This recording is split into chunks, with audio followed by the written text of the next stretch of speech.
Esta viagem começa no coração da região norte de Gales, na cidade histórica de Ruthin. Das ruínas do castelo medieval de Denbigh, ela segue ao longo das praias douradas e das cidades turísticas do litoral norte.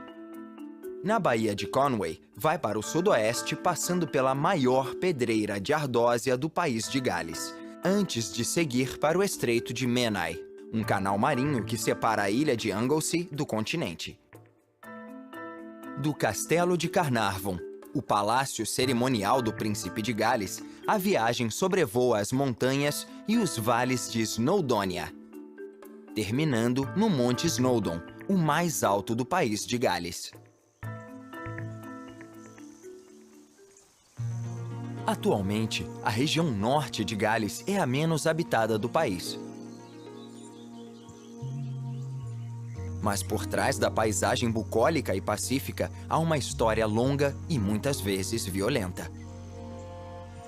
Estas mesmas montanhas e vales já foram a última linha de defesa do país de Gales na luta contra o poderoso exército inglês pela independência.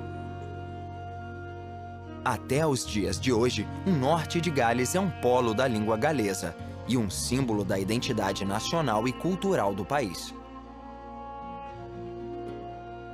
Por toda a região, há lembranças constantes da guerra com um país vizinho, ocorrida mais de 700 anos atrás. É o caso das ruínas do Castelo de Ruthin, construído por ordem do rei inglês Eduardo I para impedir eventuais rebeliões. Entre os vestígios estão o Fosso das Lágrimas e a Piscina dos Afogados. Bastante tempo depois, no século XIX, as ruínas foram incorporadas a este falso palácio, que hoje é um hotel de luxo. Ele tem vista para a cidade comercial medieval de Ruthin e as pitorescas colinas do Vale de Clwyd. No norte de Gales, ruínas de castelos não faltam. Estas são as ruínas do castelo de Denbigh, que já foi muito poderoso. Quando Eduardo I, também conhecido como o Rei Guerreiro, conquistou estas terras no século XIII, mandou construir um grande número de castelos para cercar e subjugar os galeses, além de proteger os colonos ingleses. Mas essas medidas não foram suficientes para impedir vários ataques rebeldes a Denbigh. O mais violento deles foi a Revolta de 1400, quando a cidade foi saqueada e incendiada.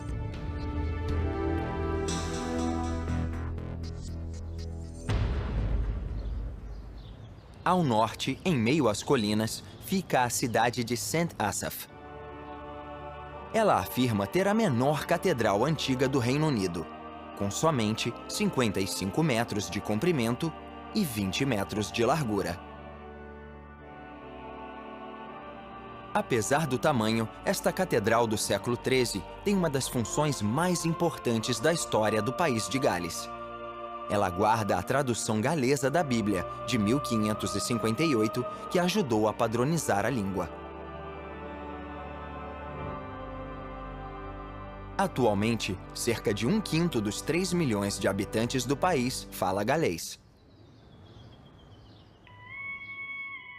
Ali perto fica o litoral e Point of Ayr, o ponto mais ao norte do país de Gales.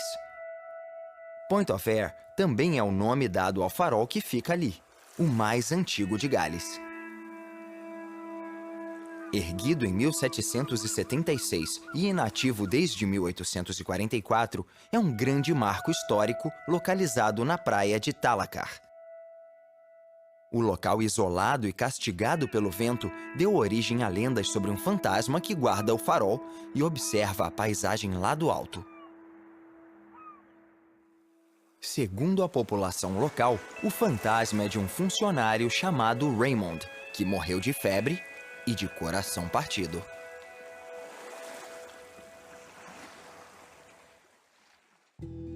Seguindo o litoral para o leste, fica a cidade turística de Prestatyn. Ela se tornou um destino turístico no início do século XX, com a chegada da ferrovia.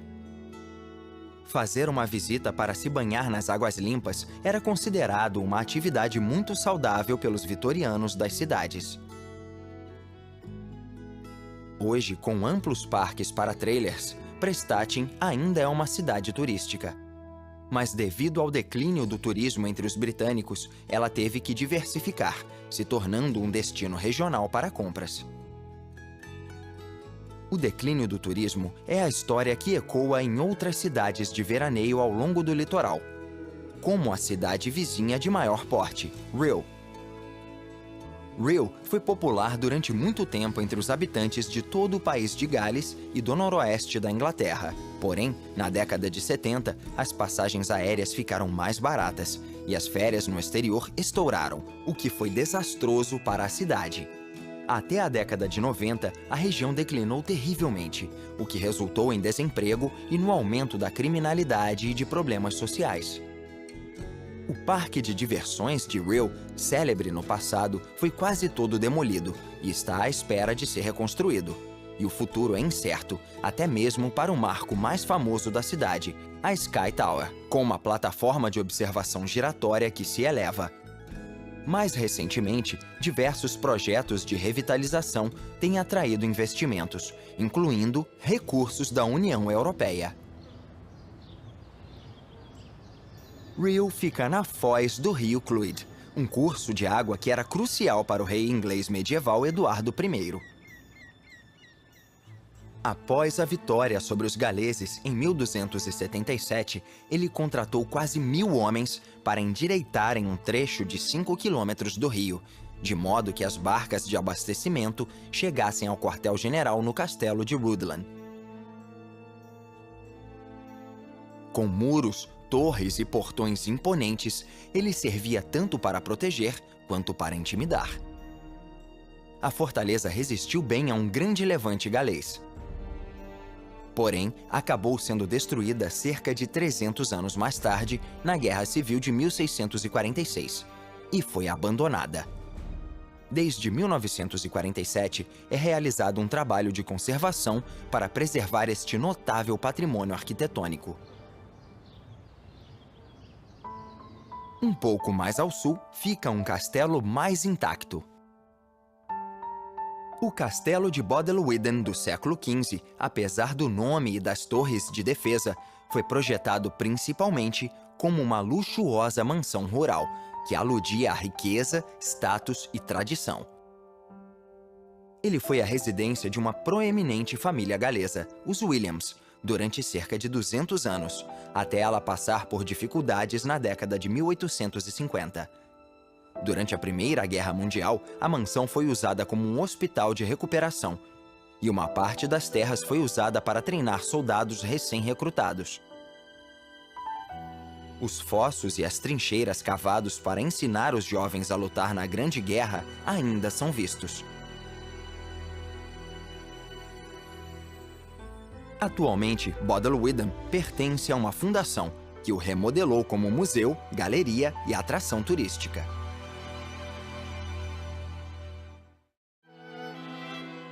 De volta ao litoral, fica a ruína que talvez seja a mais pitoresca e romântica do país de Gales: o Castelo de Gric.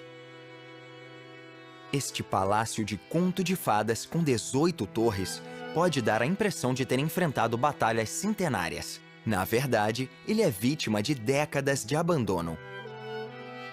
O Castelo de Gric foi construído na década de 1820, no ápice do movimento de retorno ao gótico que voltou a utilizar estilos e formas medievais.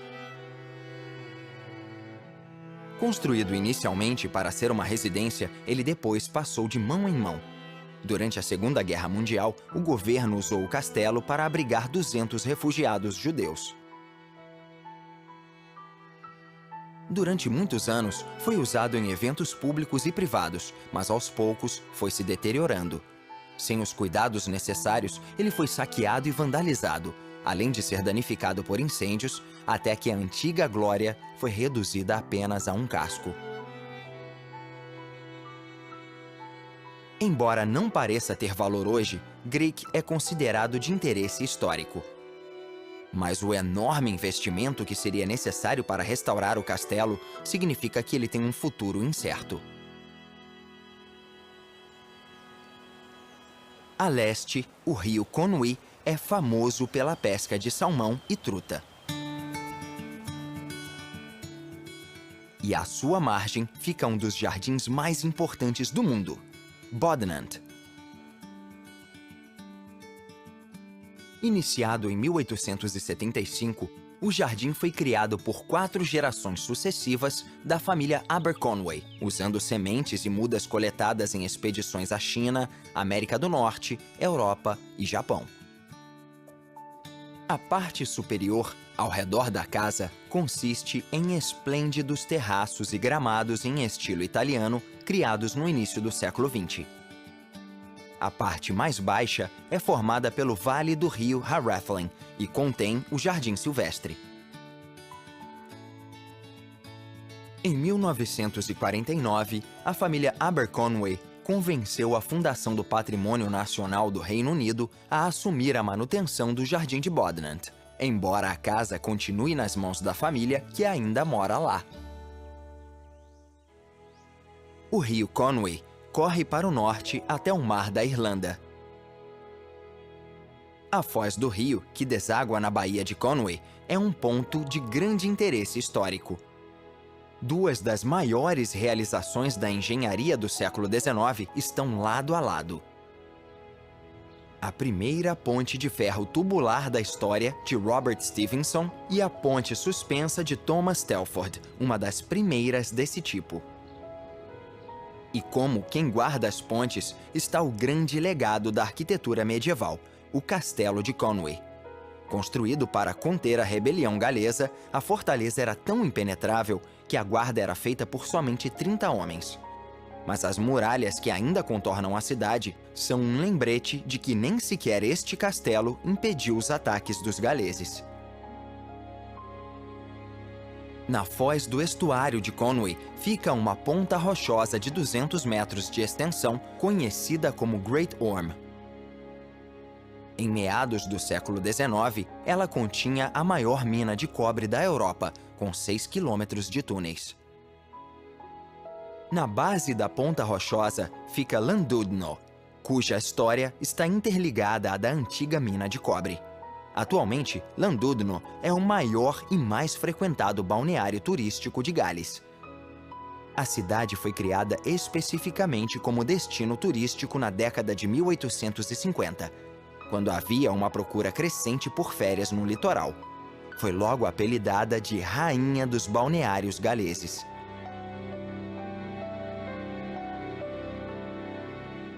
Além de uma ferrovia, foi construído um cais ambicioso no porto. Mas ele foi danificado em uma das piores tempestades da história do Reino Unido e nunca voltou a ter a extensão original. Ainda assim, é o pier mais longo do país de Gales.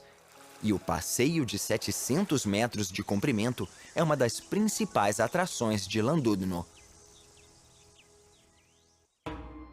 Mais para o interior, estas colinas férteis são habitadas há mais de 200 mil anos, desde o tempo dos Neandertais.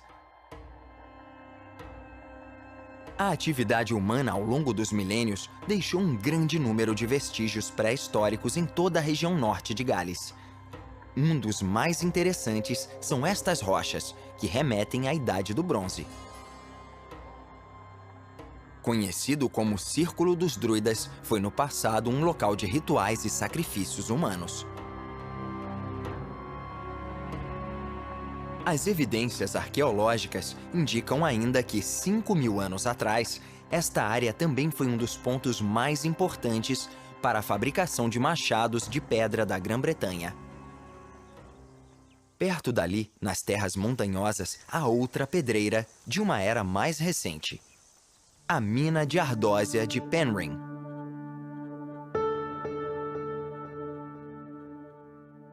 É a maior pedreira de ardósia do Reino Unido, com mais de 1,5 km de comprimento e 370 metros de profundidade. Atualmente, conta com aproximadamente 200 funcionários. mas no auge já empregou quase 3.000 operários. Ao fim do século XIX, era a maior e mais produtiva pedreira de ardósia do mundo.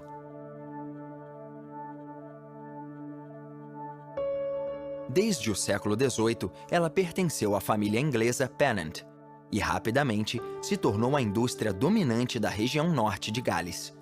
Produzia, em média, mais de 100.000 toneladas de ardósia roxa por ano. Por volta da virada do século XIX, houve uma forte pressão para suprir a demanda crescente, o que levou a disputas acirradas entre a empresa e os funcionários, que exigiam melhores salários e condições de trabalho mais seguras. Houve muitas greves conturbadas e a mais longa durou 3 anos. O lucro da empresa era significativo e o estilo de vida extravagante dos proprietários ingleses que moravam ali perto não causava boa impressão entre trabalhadores galeses. A riqueza gerada pela mineração de ardósia permitiu à família Pennant construir esta impressionante mansão, o Castelo de Penrhyn. Esta residência imponente foi construída ao estilo de uma fortaleza normanda, como era a moda entre os ricos e poderosos do século XIX. É um dentre muitos castelos daquela época, mas o Castelo de Penrhyn é um dos mais admirados. Em 1951, o castelo e os 160 quilômetros quadrados de terras foram entregues ao governo em troca de impostos sucessórios. Atualmente, é mantido pelo Patrimônio Nacional Britânico e está aberto ao público.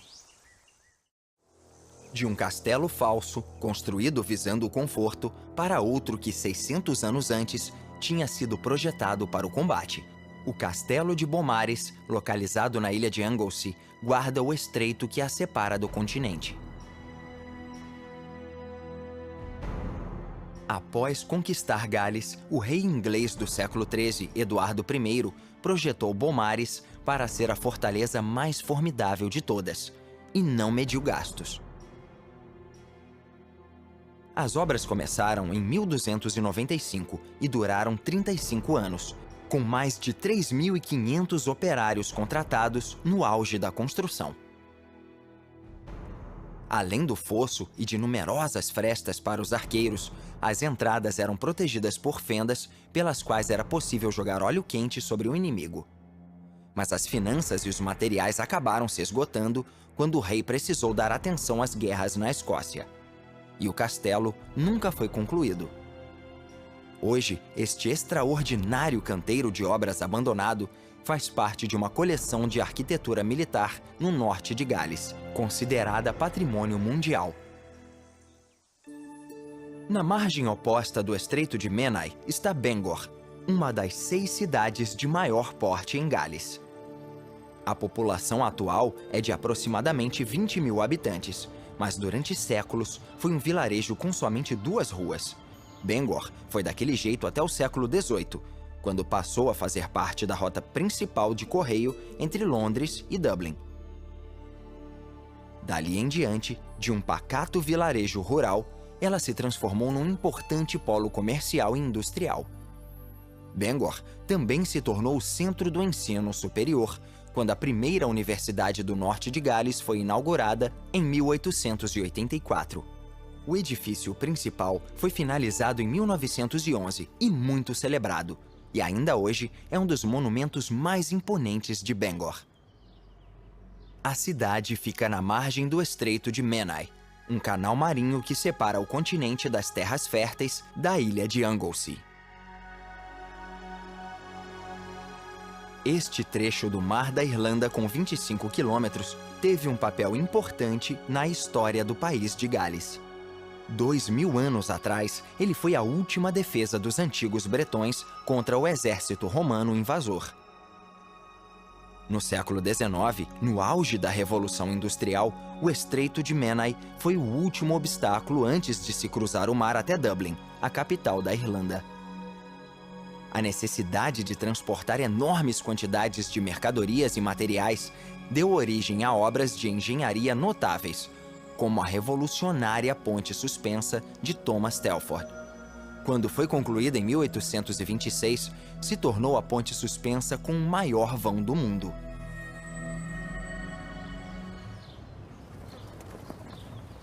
E no outro extremo do Estreito de Menai fica outra grande fortaleza construída há mais de 7 séculos: o Castelo de Carnarvon. O rei inglês Eduardo I queria criar uma designação real que servisse como símbolo do domínio inglês sobre os galeses. Proclamado capital do país de Gales, Carnarvon foi construído com acomodações grandiosas para os futuros membros da família real que viriam a controlar Gales e suas riquezas. Uma história conhecida é a de que o rei Eduardo, para apaziguar os galeses, tinha prometido um príncipe nascido em Gales que não falasse nenhuma palavra de inglês. Mantendo a promessa, o rei teve um filho dentro destas muralhas, e por ser bebê, o príncipe ainda não falava nenhuma palavra de inglês. Aliás, nem de nenhuma outra língua. Desde então, a tradição é que o título de príncipe de Gales seja conferido ao filho mais velho do monarca inglês. A coroação sempre ocorre aqui, no Castelo de Carnarvon. Atualmente, o título pertence ao príncipe Charles, filho de Elizabeth II, rainha do Reino Unido. Esse castelo imponente parece pequeno ao lado da cordilheira de montanhas que fica no coração da região norte de Gales, a Snowdonia. Este parque nacional de 2.000 km² foi sendo transformado por vulcões e glaciares ao longo de centenas de milhares de anos. Atualmente, esta paisagem de extremos abriga muitas espécies protegidas de plantas, aves e mamíferos. A Snowdonia também é uma das áreas mais chuvosas das Ilhas Britânicas. Mas isso não é empecilho para os 6 milhões de visitantes que todo ano são atraídos para este lugar espetacular e místico.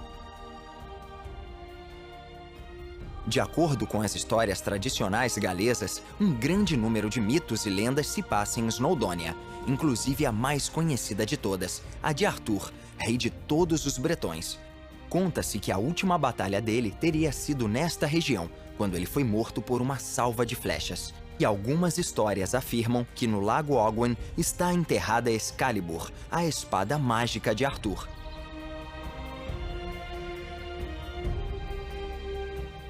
O nome do Parque Nacional de Snowdonia deriva do Monte Snowdon, o pico mais alto da Inglaterra e de Gales.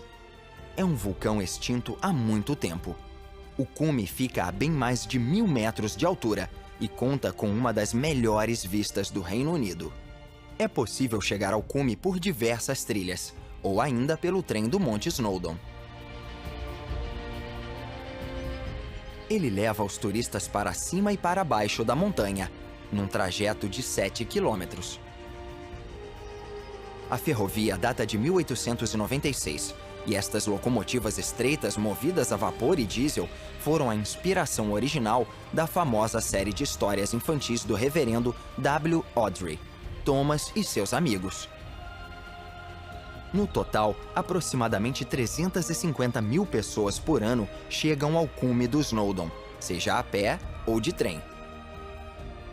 O Monte Snowdon foi descrito como provavelmente a montanha mais movimentada do Reino Unido e é uma das atrações mais populares do norte de Gales.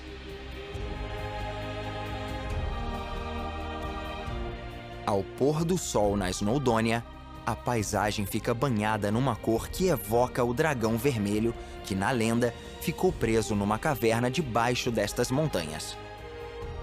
Mais tarde, libertado pelo mago do rei Arthur Merlin, a criatura viria a se tornar o símbolo eterno desta terra e de seu povo, o dragão vermelho de Gales. É uma lenda mágica e um lugar perfeito para terminar esta jornada.